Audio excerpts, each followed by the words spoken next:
Hey guys, Stealth here. Today with a highlight of a very wacky deck I've made. Now, it's not exactly a deck you're going to be using in 10v10s or in multiplayer anyway. You could, if you wanted to, but I more or less use it against the AI when I'm in a troll mood. Anyway, first let me show you something. The deck is a Scandinavian, so that's a coalition, combined airborne deck. Now, let me ask you something. If I select Denmark, types, armored support mechanized, no airborne. If I go Sweden, again, armored support and mechanized, no airborne. Then I go to Norway, motorized, armored support mechanized. Where the hell's their airborne? Then I switch to Scandinavia and now I have an airborne deck available. If anyone can explain to me how that works, I don't know. My only theory is that for some reason at this point, when you combine them, they have enough aircraft, enough helicopters to somehow magically form an airborne deck. Anyway, I've already created the deck, so let's get into it. As you can see right away from the beginning, it has no supports and it has no tanks. This means that all of your punching power is going to come from infantry, from recon units, and from vehicles. Now, these vehicles are basically only ambush vehicles, but more about that later. And I have a huge variety of planes, so I can call in any kind of tool I need for the job. Now, let's start with the beginning in logistics. I have 4 Danish command squads, command infantry in Lynx. Lynx, of course, are the fastest helicopters in the game, with 300 kph. You can use these guys to quickly capture territory pretty early on in the game. And they can be used to some extent to fly around the edge of the map, because they have a good autonomy, and then from the edge of the map try to capture a zone which is either behind enemy lines or which has a reinforcement zone which is way out of the way for a vehicle to drive to. Next I have an FOB, 16,000 liters of supplies, just the basic thing. 2 HK4PAs with theirs 1,000 liters of supplies each, and I have 2 of those. Now, of course you could go with 1, but in this deck you have so few units available that I just had to fill it up in order to get my 55 activation points. Finally, I have a rover KPV, just a standard command rover, so this gives me a total of 12 command units. Now, the infantry section is really where the power from this deck comes from. The one limiting factor that this deck has is the availability of its helicopters. As you can see here, I only have 0 out of 3 of these HKP4Cs, which means that you can only have 3 of these helicopters in your deck, 3 of these cards. Now, most of these are somewhat flexible, but here you can see that many of these come in the HKP3Cs. You got some UH-1Bs, but mostly your punching power has to be dropped in from HKP3Cs and 4Cs. So you have to balance this out a little bit, and this is what I found to work best. Over here I have the anti-air group RBS-90, 8 anti-air missiles. HE power is a little on the low side. I believe most anti-air units in the form of manpads have an HE damage of 5. Still, they carry 8 missiles, which means I have to not babysit them as much as you would with normal anti-air units. Very good range against helicopters with 2800, very good accuracy. They're quite expensive at 30 points. That's only the infantry, mind you, and then 15 points for the helicopters. But a couple of these guys in towns will definitely clear the skies for you. Then I have 2 groups of RBS 56. These are the anti-tank warfare units. Now this is where the Scandinavians have some very good anti-tank weaponry. 26 AP power, 50% accuracy, 8 missiles per ATGM team. But the range is not that good. This is exactly the same range as the main gun of a tank, which means that you either have to be able to defend your infantry, so be in a town, or have to be cloaked, which means that the tank is going to have a difficult time trying to get a targeting lock on you, or you're going to take a hit. Those are basically the 3 options you have. But once those things hit, they will probably destroy any tank in one go.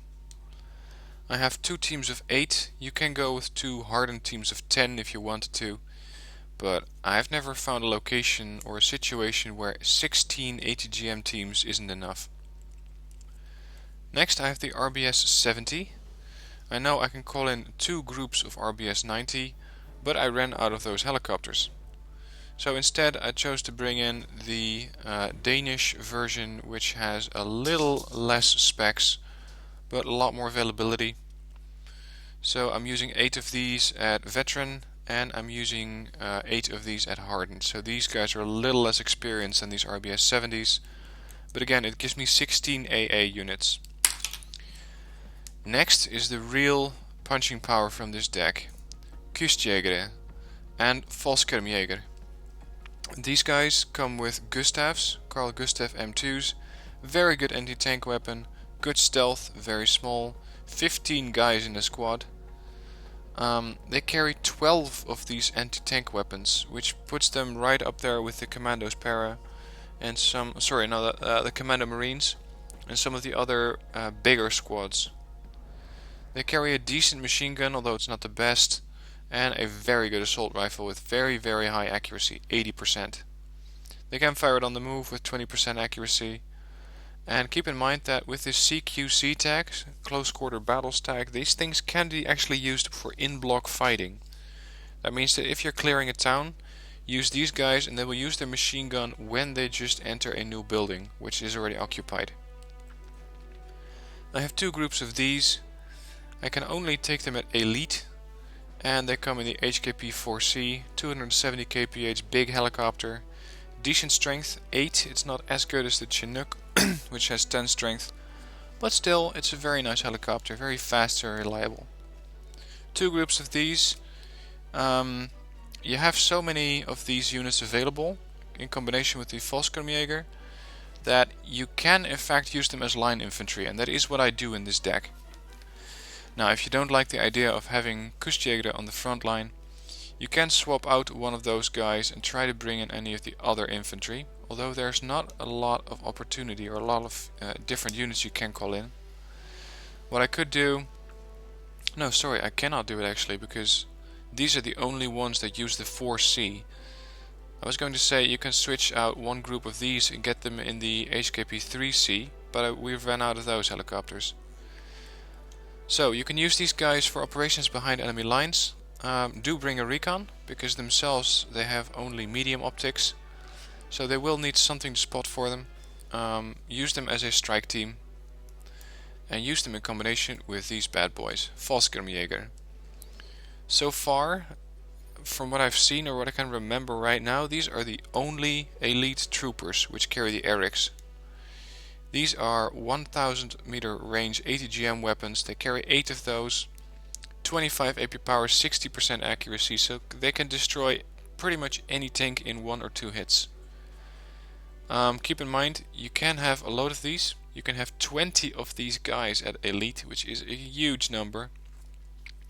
They will go through supplies relatively quickly, and that's exactly the reason why I have 2 of these HKP-4As, which can be used to chopper in supplies, ATGMs for both these guys, these RBS-56, and your Jaeger.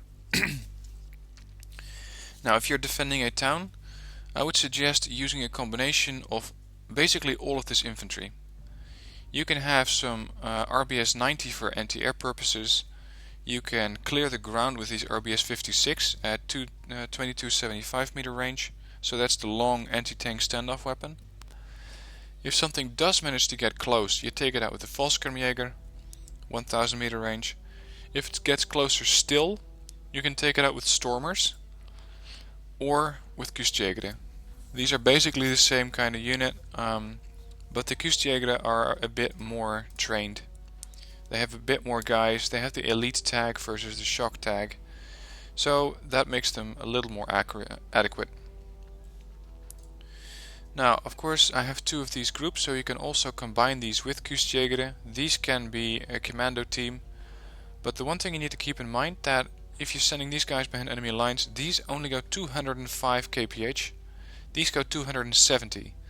So the Jaeger will have to catch up, And one weak point that the Bell 204 has is its low autonomy.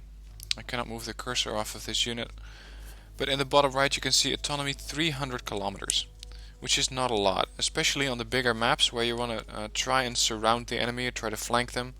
This is not good. So keep in mind that you might have to get a resupply chopper with this group just to refuel these units halfway. I know it sucks, but it's the only option you have. Finally, I have one group of Stormers. I have 15 of these at Veteran. You can take 10 of them at Elite, but I want to use these guys to take as many towns or buildings as I can. They have the Carl Gustaf M2, which is exactly the same weapon as the Jaeger, except that they have 6 of these and not 12 of these. They do come with the very good MG3, which is, I believe, the same weapon that the Germans use at the moment. That's the elite German troops, that is. Decent accuracy on their battle rifle, their assault rifle. Group of 10, not much other remarkable stuff about them here. Good stealth, very small of course, medium optics, shock troopers. As you can see, I have no standard line infantry, no regular trained infantry. But with this many infantry availability, you don't really need that. Or sorry, with this much infantry availability. Anyway, moving on. Support category. I cannot call in anything. So all of my anti-air capability, all of my strike capability, such as where you would normally have mortars or howitzers or MLRS, that's going to have to be done by your infantry or your aircraft. No supports, no mortars, no AA, nothing. Same deal in the tank category, nothing out here. Now, when I started using this deck, I was a bit afraid of not having supports or tanks, but I found it really refreshing actually, because you have less options, but you also have less to micromanage. There's not a micromanaging of 5 or 6 different units, there's just infantry, infantry, infantry, and aircraft. That's all you're doing with this deck. Now, I have a completely filled out section of Recon. Again, you're stuck with the limitations of the helicopter availability.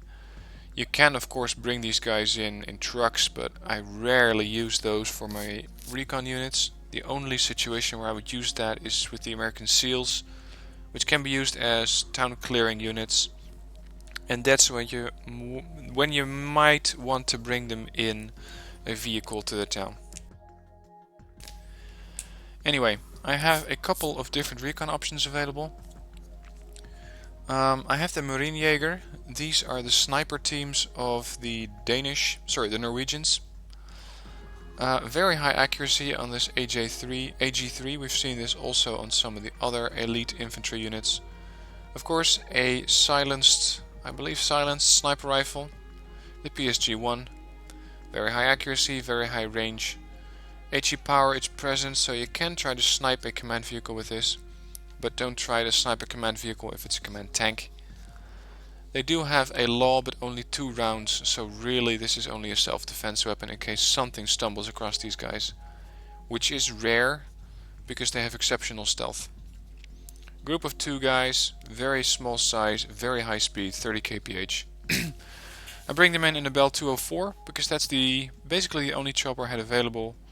I can of course go for the UH-1B, which is exactly the same chopper, so that doesn't really matter. Next I have Jaeger in a Lynx. These are this is another group of elite Recon units. These guys come with the Carl Gustaf, they have 8 of those. They have the MG3, which makes them very good at fighting against infantry. They have a submachine gun, which can be used to clear towns, although the accuracy isn't that good. And for actually clearing a town, I would recommend using the Swedish Kustjägare. They are just a lot better at doing that job. I bring these in a Lynx to make them the first on the scene. They can hide, they can spot for my aircraft, and they can do anything quite stealthily until the Marine Jaeger show up and can take over that role in a much better stealth capability. Now, when using any of these infantry units, keep in mind that you can always reuse a helicopter. If you want these Marine Jaeger to get on the scene faster, Just get an empty Lynx, park it next to the Bell 204, offload the Marine Jaeger from one helicopter and load them onto the Lynx, and you have a much faster platform to transport these guys. You can do this of course with any of these Recon units or the Infantry units, so keep that in mind if you really want to use something fast. If for example I've already offloaded quite a bit of kustjägeren and I now want to create a strike team, I can recycle these HKP-4Cs by using or putting some Volkskermjäger in them, and I have a group which does not have to catch up to each other and has very high autonomy. Anyway, back to Recon.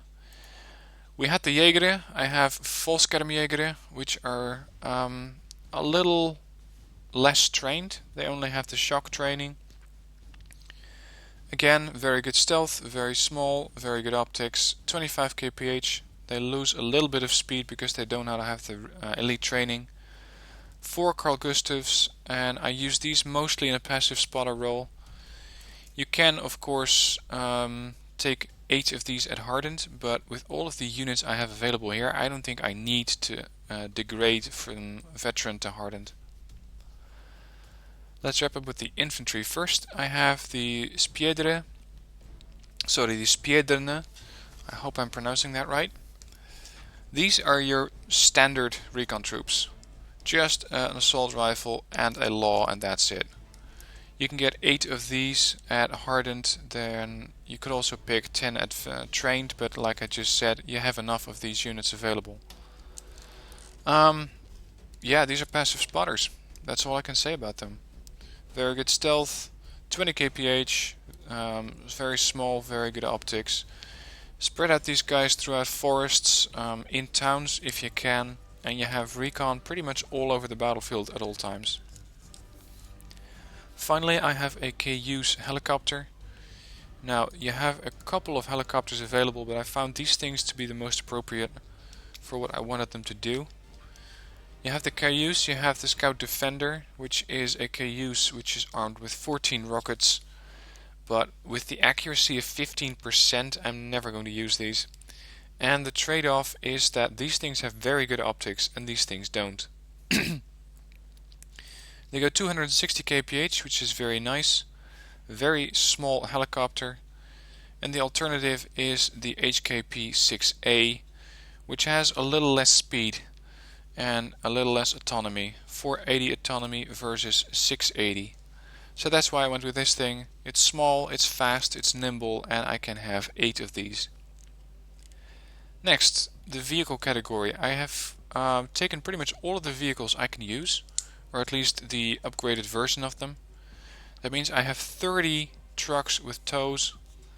Very good accuracy for a tow, decent AP power, and with 30 of these guys, and you can even make it 40 if you're switching them back to trained, you can set up ambush positions, you can harass the enemy at long range, and the one weak spot is that they need to be covered with an anti-air unit because they have absolutely nothing to protect them other than your fighters or your infantry with the RBS-90s.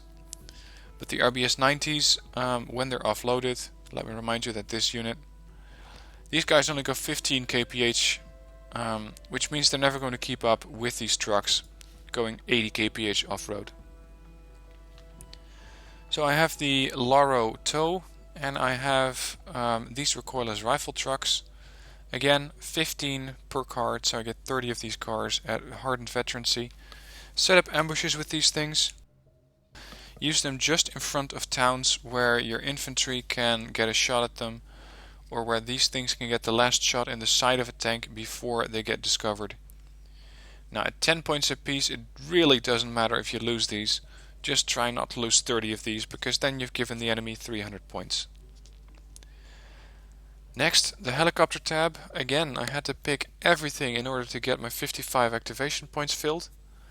So I have the PVHKP9A, not the 5A, the 9A. 4 anti-tank missiles, 60% accuracy, 20 AP power. They only carry 4, but you have 16 of these helicopters, so they will be going back and forth to an FOB right quickly, because once they've fired these 4, they're just useless. No good optics, very small, you cannot use them as scouts, you cannot transport anything in them. They're purely there to deliver their TOWs and get the hell out.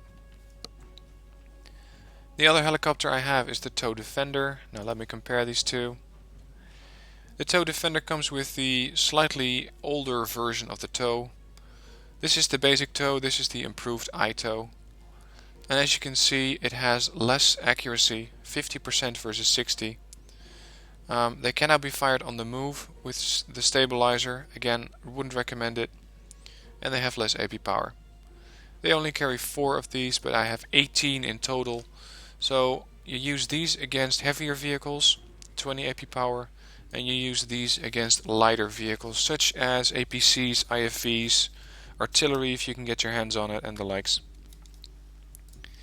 Now, this is where you deliver the blow from the skies, and as you can see I have a load of different aircraft available, and I've selected almost all of them, or at least it seems that way. For starters, I have the AJS-37 Viggen. These guys come with the Mjolnir cluster bomb. Very high power cluster bomb. Carry 4 of them. Good ECM, 30%, so they can try and dodge some missiles. Turn radius is 400. They do come with 2 AA missiles, so if you're in a pinch you can use them against aircraft or helicopters, depending on the target. I would prefer to go after helicopters with these things. 900 kph. I have 3 of these at trained because they're only there to deliver their cluster bombs. Next I have the F16A Block 5. These are basically my carpet bombers. 12 Mark 82 Snake Eye bombs. What can I say? 10 HE power, 20% ECM, 1000 kph speed, better turning radius, and a decent anti-air missile. So again, use these against helicopters, and combined with their M61A1 Falcon, they should be able to take down a helicopter. Next I have the F16 F Fighting Falcon.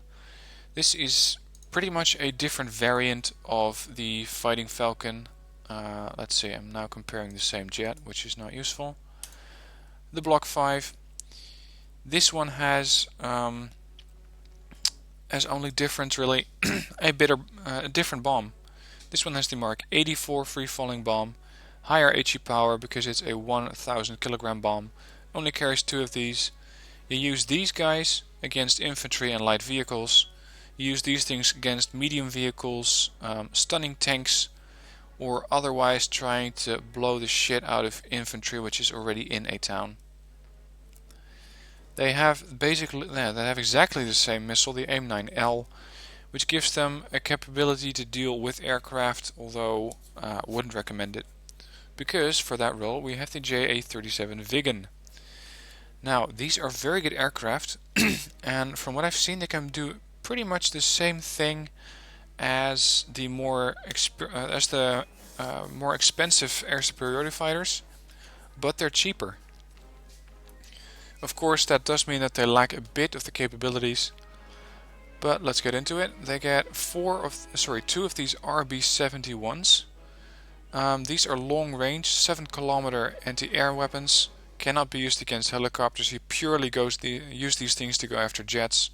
50% accuracy, 6 HE power, so they will not kill a jet outright. So use these in groups of 2. And you can bring in 4 of these at hardened or 3 at elite.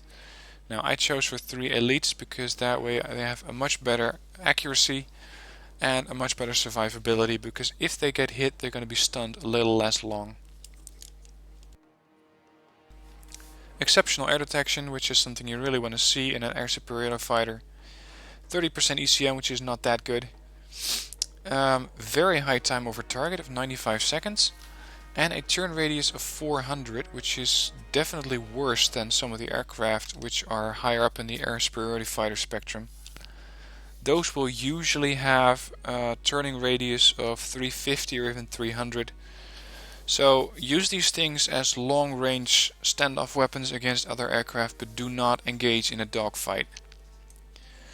One thing you need to keep in mind is that while these things are fire and forgets, the short range anti-air weapons, these are not.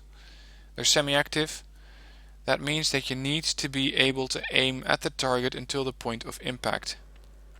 So you cannot fire these missiles and then evac the plane, because that will mean that these things will most of the time not hit. But then again, you have 3 of these to spread out the impacts from missiles to combine their ECM, so they should be fine. Next I have the SK-60B. Now this is one of the slowest planes in the game at 600 kph, no armor, no ECM, a huge time over target of 105 seconds. Well, trust me, you need that, because its fuel and speed will make you go slow, and they'll need all of this time over target before they can actually reach their target. And on some of the really huge maps I've found that these things cannot even reach their target, but it's pretty rare. Anyway, they come with air-to-ground missiles, although these things sometimes behave more like bombs, because only an ATGM, or I've never seen an ATGM with a dispersion of 0. A dispersion is something that you have on a bomb, something like this. This has accuracy, this has dispersion.